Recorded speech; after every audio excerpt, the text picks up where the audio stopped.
ഇപ്പോൾ ഈ ഫോർജറി എന്ന വാക്കാണെങ്കിൽ നമ്മൾ 468, 467, 471 എന്ന് പറഞ്ഞിട്ടുള്ള കുറേ ഇന്ത്യൻ പീനൽ കോഡിൽ, ഞാൻ പഴയ BNS അല്ല പറയുന്നത്, പഴയ ആക്റ്റാണ് പറയുന്നത്.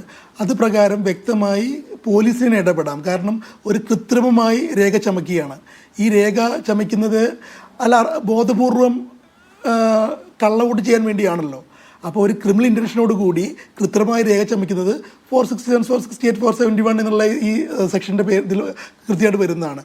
അതിൽ നമ്മളുടെ പ്രത്യേകമായിട്ട് റെപ്രസെൻറ്റേഷൻ ഓഫ് പീപ്പിൾസ് ആക്ടിൽ അതിൻ്റെ റൂൾസിൽ ബാക്കിയുള്ള കാര്യങ്ങളുണ്ടെങ്കിൽ കൂടി ഏറ്റവും സീരിയസ് ആയിട്ടുള്ള ക്രിമിനൽ ഒഫൻസ് ആയിട്ടാണ് ഞാനിതിനെ കാണുന്നത്.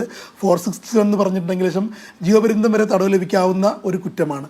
അതും ഇതുപോലുള്ള ചതിപ്രയോഗങ്ങൾക്കോ അല്ലെങ്കിൽ വേറെ എന്തെങ്കിലും കാര്യങ്ങൾക്ക് വേണ്ടി ചെയ്യുമ്പോൾ ഇത് വളരെ ഗുരുതരമായിട്ടുള്ള കുറ്റം തന്നെയാണ്. പോലീസിന് ഇതുമായിട്ട് നടപടിയെടുക്കാം.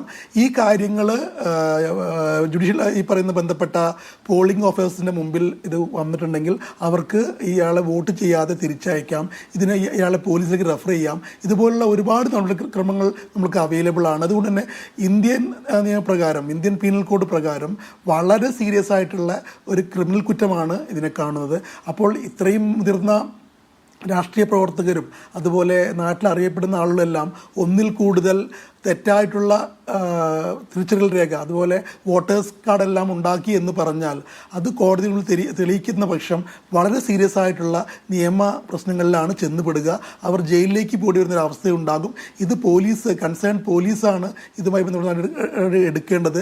അവർ അത് അന്വേഷിച്ച് ഇത് എവിടുന്ന് ആരുണ്ടാക്കി, ഇതിൽ ആരെല്ലാം ഗൂഢാലോചന നടത്തി, ഇതിൻ്റെ ഉപയോക്താക്കൾ ആരൊക്കെയായിരുന്നു, ഈ കാര്യങ്ങൾ വിശദമായി പരിശോധിച്ച് അത് ബന്ധപ്പെട്ട കോടതിയിൽ അതിനാവശ്യമായ കുറ്റപത്രം സമർപ്പിച്ച് ഇവരെ ശിക്ഷിക്കാൻ ആവശ്യമുള്ള നടപടി എടുക്കേണ്ടത്.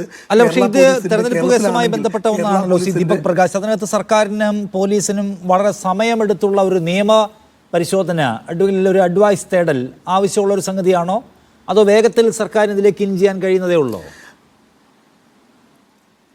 അല്ല, ഇതിൽ നമ്മൾ തിരഞ്ഞെടുപ്പുമായി ബന്ധപ്പെട്ട് നോക്കേണ്ട കാര്യം പോലും ഇല്ല എന്നുള്ളതാണ് എനിക്ക് തോന്നുന്നത്. ഇപ്പോൾ ABCD ആരെങ്കിലും ഒരാൾ ഒരു കൃത്രിമമായ രേഖ ചമച്ചാൽ അതിന് ഇലക്ഷനുമായി കണക്കാക്കേണ്ട കാര്യമില്ല.